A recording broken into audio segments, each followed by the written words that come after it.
Root वाले गुणनखंड के प्रश्न करना सीखें। हमारा क्वेश्चन क्या है, x square plus 3√3x plus 6। सबसे पहले हम लोग क्या करेंगे, देखेंगे कि एक्स स्क्वायर का मल्टीपल क्या है। कुछ नहीं है, मतलब 1 होगा। एक्स स्क्वायर का गुणज क्या हो गया, मल्टीपल क्या हो गया, 1। अब वह संख्या जिसमें x की कोई घात ना हो वो क्या है, 6। इसमें x की पावर 1 है, इसमें x की पावर 2 है। 6 में x की कोई पावर नहीं है तो हम लोग उसको लिख देंगे। x का गुणज क्या है, 3√3। अब हम लोग क्या करेंगे, 6 का मतलब वह नंबर जिसमें x की कोई घात नहीं है और x स्क्वायर का जो मल्टीपल होगा, गुणज होगा 1, इन दोनों का गुणा करा देंगे। कितना आ जाएगा, 6 × 1 आ गया मेरा 6। अब हम लोग देखेंगे वह नंबर, वह संख्या जिसमें x की कोई घात नहीं है कि उसके पहले क्या साइन लगा है, प्लस का कि माइनस का। यहाँ पे प्लस का साइन लगा है। इसका मतलब यह है कि हम इसके जो भी फैक्टर करेंगे, इस संख्या के जो भी गुणज करेंगे, उनको जोड़ने पर x का गुणज आना चाहिए, 3√3 आना चाहिए। अगर यहाँ माइनस का निशान होता, मतलब वह संख्या जिसमें x की कोई घात नहीं है, उसके पहले माइनस का निशान होता, तो हम इस 6 के ऐसे गुणज करते कि उनको घटाने पर x का मल्टीपल यानी 3√3 आता। आया समझ में। अब मैं आपको रूट के प्रश्न चीटिंग करके करना सिखाता हूं। देखिए यहाँ पे आया क्या है, √3। क्या आया है, √3। इसका मतलब यहाँ पे हमें √3 बनाना पड़ेगा। सबसे पहले हम लोग क्या करेंगे, इसके अभाज्य गुणनखंड कर देंगे। इसके अभाज्य गुणनखंड क्या होंगे, 2 × 3। 2 × 3 इसके अभाज्य गुणनखंड हो गए। अब हमको रूट में 3 लाना है। क्या, x का मल्टीपल में क्या आ रहा है, √3 आ रहा है, तो हमें यहाँ √3 बनाना पड़ेगा। अब चीटिंग कर ली हमने, यहाँ पे देखा √3 है तो हमें यहाँ √3 बनाना पड़ेगा। अब 2 से तो √3 बनाया नहीं जा सकता, 3 को हम √3 × √3 लिख सकते हैं, √3 × √3। अब हम कैसे इसके फैक्टर करें कि इन्हें जोड़ने पर, अब इन्हें कैसे हम व्यवस्थित करें, कैसे सेट करें कि इन्हें जोड़ने पर 3√3 आ जाए। अब देखिए, अगर 2 का √3 में मल्टीप्लाई करा देंगे क्या हो जाएगा, 2√3, और यहां बचा क्या मेरा, √3। अब देखिए 2√3 प्लस √3 कितना होगा, 3√3, और इन दोनों को मल्टीप्लाई कराने पर √3 √3 3, 3 × 2 6, मतलब हमारा आ गया गुणनखंड क्या, 2√3 × √3 क्या आ गया, हमारे फैक्टर्स आ गए। अब इसको हम लोग यहीं पे लिख देंगे, एक्स स्क्वायर प्लस 3√3 को हम लोग 2√3 प्लस √3 लिख सकते हैं ना, 2√3 प्लस √3 x प्लस 6। 2√3 में एक √3 ऐड कर देंगे, हमारा 3√3 आ जाएगा। आया समझ में। अब x का अंदर मल्टीप्लाई करा देंगे, x square plus 2√3 x plus √3x plus 6। अब ये बात याद रखिएगा, यहाँ पे 6 है। अगले स्टेप में जब हम सबको छोटे छोटे टुकड़ों में बांटेंगे तो हम 6 को इसी में बांटेंगे, 2√3 × √3। इससे हमें क्या होगा, कॉमन लेने में आसानी होगी। एक्स स्क्वायर को हम लोग क्या लिख सकते हैं, x × x। इसको 2√3 × x प्लस √3 × x, ये क्या हो गया, 2√3 × √3। अब पहले वाले से हम लोग क्या कॉमन लेंगे, x कॉमन लेंगे, तो यहाँ क्या बचा, केवल x बचा। यहाँ क्या बचा, x कॉमन ले लिया, 2√3 बचा। अब देखिए इन दोनों में क्या कॉमन आ रहा है, इन दोनों में √3 कॉमन आ रहा है। √3 के अलावा तो और कुछ कॉमन है नहीं, तो यहाँ ले लिया x, यहाँ क्या बचा x, यहाँ क्या बचा, 2√3।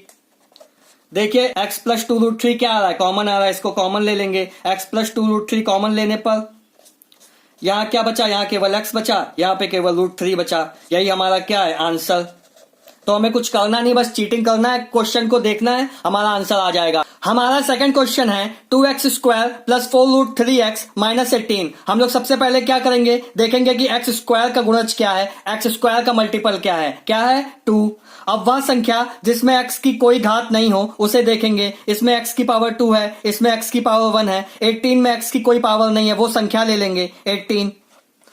अब हम लोग देखेंगे x का मल्टीपल क्या है, x का गुणज क्या है, x का गुणज है 4√3। अब हम लोग क्या करेंगे, 18 का मतलब वह संख्या जिसमें x की कोई घात नहीं है और x स्क्वायर का मल्टीपल है, इन दोनों का गुणा करा देंगे। x स्क्वायर के गुणज और वह संख्या जिसमें x की कोई घात नहीं है, इन दोनों का गुणा करा देंगे। कितना आ गया, 36 आ गया। अब हम लोग देखेंगे वह संख्या जिसमें x की कोई घात नहीं है, उसके पहले साइन क्या लगा है, उसके पहले साइन लगा है माइनस का। इसका मतलब हम 36 के ऐसे गुणज करेंगे जिनको घटाने पर x का गुणज आए, मतलब 4√3 आए। मतलब इसके ऐसे गुणज करेंगे, ऐसे हम फैक्टर करेंगे जिन्हें घटाने पर 4√3 आए। अब सबसे पहले हम लोग क्या करेंगे, 36 के अभाज्य गुणनखंड कर देते हैं। 36 2 से जाएगा 18, फिर 2 से जाएगा 9, 3, 3 1। इसके अभाज्य गुणनखंड क्या आ गया 2 इंटू 2 इंटू 3 इंटू 3। अब हम लोग क्या करेंगे, चीटिंग करेंगे। अब हम लोग देखेंगे कि x के गुणज में रूट में क्या आ रहा है, √3 आ रहा है। तो हम लोग यहाँ पे 2 से तो √3 बना नहीं सकते, 3 को हम लोग √3 इंटू √3 लिख सकते हैं। तो हम लोग क्या करेंगे, पहले इसको और अच्छे से थोड़ा लिखते हैं, 2 इंटू 2 इंटू √3 इंटू √3 इंटू 3। हमने एक 3 को √3 में चेंज कर दिया। क्यों, हमें घटाने पर क्या लाना है, 4√3 लाना है, इसलिए। अब इनको हम लोग कुछ इस तरीके से व्यवस्थित करेंगे कि इन्हें घटाने पर क्या है, 4√3 आए। चलिए ट्राई करते हैं। सबसे पहले 2 2 जा 4, 4√3 या 3√3, 4√3 में 3√3 गया, नहीं होगा। फिर 2 3 जा 6, 6√3 2 हो गया, 6√3। देखिए 2 का 3 से मल्टीप्लाई करा दिया तो क्या हो गया हमारा 6, और यहाँ पे एक √3 ले लिया। आया समझ में। अब देखिए ये भी गया। अब ये क्या बचा यहाँ पे, 2 इंटू √3। देखिए 6 2 जा 12, 12 √3 3 हो गया, 6 2 जा 12, 3 जा 36। गुणा करने पर 36 आ गया, और इन दोनों को घटाने पर 6√3 में 2√3 को हम लोग घटा देंगे। 6√3 माइनस 2√3 तो क्या आ जाएगा हमारा, 4√3 आ गया। मतलब ये क्या सेटिस्फाइड कर रहा है दोनों कंडीशंस को। तो हम लोग क्या इसी को गुणनखंड ले लेंगे, 2x² plus 6√3 minus 2√3 x minus 18।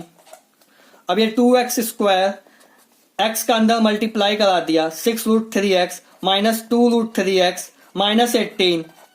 अब इनको छोटे टुकड़ों में हम लोग बांट लेते हैं। इसको 2 इंटू x लिख सकते हैं, बिल्कुल। इसको 6√3 इंटू x लिख सकते हैं, माइनस इसको 2√3 इंटू x लिख सकते हैं। इसको हम लोग 2√3 इंटू 3√3 लिख सकते हैं, बिल्कुल लिख सकते हैं। अब पहले से कॉमन क्या आ रहा है, देखिए 6 को हम लोग 2 इंटू 3 लिख सकते हैं, तो इसमें भी 2 आ रहा है, इसमें भी 2 आ रहा है, x इसमें भी है, x इसमें भी है, तो इन दोनों में कॉमन क्या आ जाएगा, 2x। तो यहां बचेगा केवल क्या, x। यहां पे क्या बचेगा, 3√3। माइनस यहां पे भी है, माइनस यहां पे भी, माइनस कॉमन ले लिया। 2√3 इसमें भी है, 2√3 इसमें भी है, इन दोनों में कॉमन क्या आ गया, 2√3 कॉमन आ गया। यहां पे केवल x बचा, माइनस कॉमन ले लिया, यहां पे प्लस बचा, यहां पे क्या बचा, 3√3। अब इन दोनों में देखिए x प्लस 3√3 कॉमन है, x प्लस 3√3 कॉमन ले लेंगे। यहां पे केवल क्या बचेगा, 2x बचेगा। यहां पे क्या बचेगा, माइनस का 2√3 बचेगा। यही हमारा क्या है, आंसर। तो स्टूडेंट्स, अगर आपको वीडियो अच्छा लगा हो या कुछ नया सीखने को मिला हो तो चैनल को सब्सक्राइब कीजिएगा, वीडियो को लाइक कीजिएगा। Thank you.